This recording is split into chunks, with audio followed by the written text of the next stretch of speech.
at you. Look at you. Come here. Yeah, but I don't want to try that. You guys see how big he is? Show him how big you are, buddy. Walk. There you go. Good job. Okay. Come here. Yeah. He is cross-eyed. Since he is a white tiger, he does have those blue eyes, but he was born cross-eyed, and that's probably a result of some inbreeding at the bloodline somewhere. Hey, don't eat that. Oh.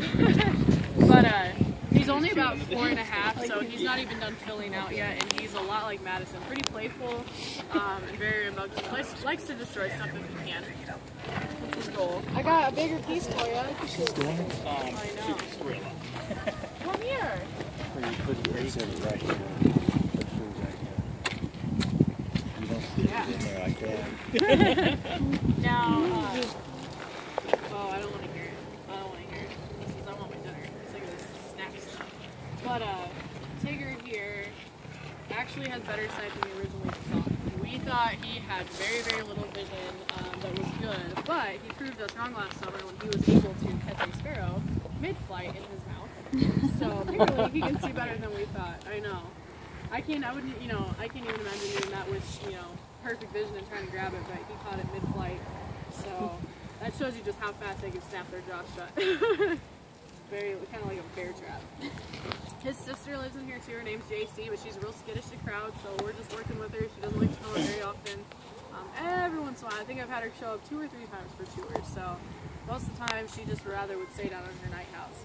And it's funny because they're the same age, but JC's only about 325 pounds where Tigger's over 750. So yeah, it's crazy to see the size difference.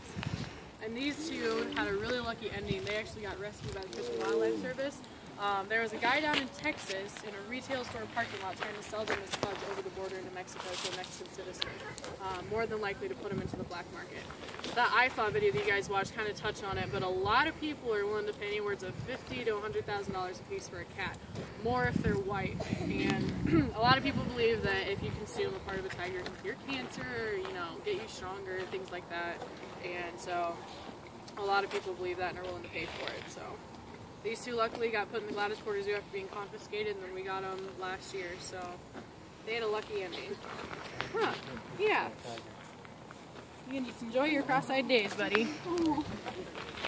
And this is Richard, who I think you guys are the first ones to see him today. So you feel like waking up right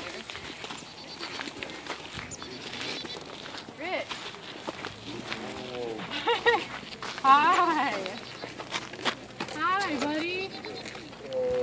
I know. How are you? Is the sun too warm for you? It is. Hi. Oh, I know. Listen to you. Come here. Mr. Richard. Mr. Richard. Come here. Come here. Where are you going? Over here. There it is. Got it? All right. Richard here is our oldest male. He's 14, and he's a talker. He kind of reminds me of a grandpa sometimes. He's always moaning, and then he's like taking naps all the time, and he cracks me up. He's got a very vocal personality. He absolutely dislikes men. Any kind of guy. Man trying to feed him, men in the crowd. Sometimes he'll pick him out and start roaring at him. He hates them. And I think that's because he's an alpha male, so he kind of views them as a threat. So he loves women, though. Absolutely loves them. Flirts with them, chuffs at them. See? Doesn't like guys. And he lets them know. Richard, they're not going to take your women. Yes, he goes, yeah, they are. I know. Richard, we've actually had twice. The first time was as a cub. He was born with persistent red aortic syndrome. There was a ligature across his esophagus on his mouth, so whenever he would try and eat something, he'd pocket it and start choking him. So he was actually starving. And so his owners down in Arkansas asked Keith and Judy if there's anything they could do to help. And they were able to get him up to K-State for surgery.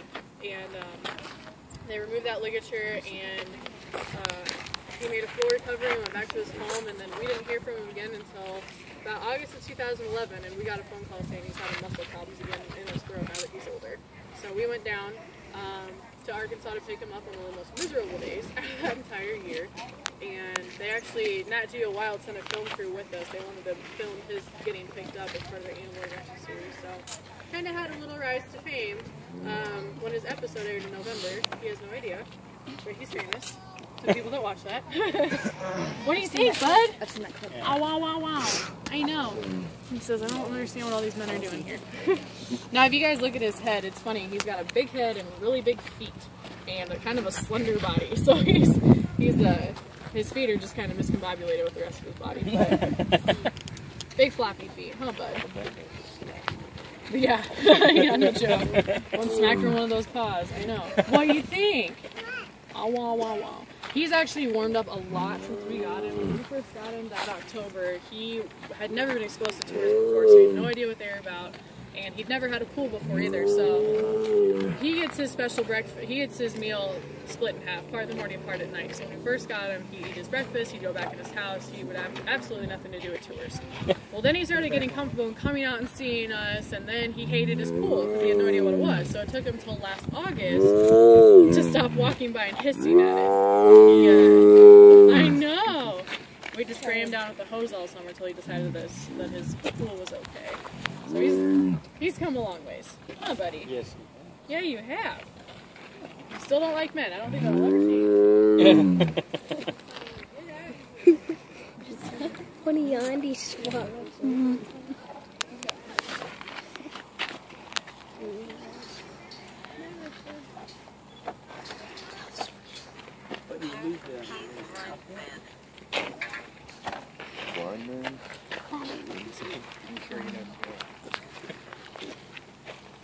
Well, this is basically the end of our tour. You guys have any questions for me? We're open. Go ahead and toss this book and we'll get back to you after a while. There's Merlin up and moving around. Right.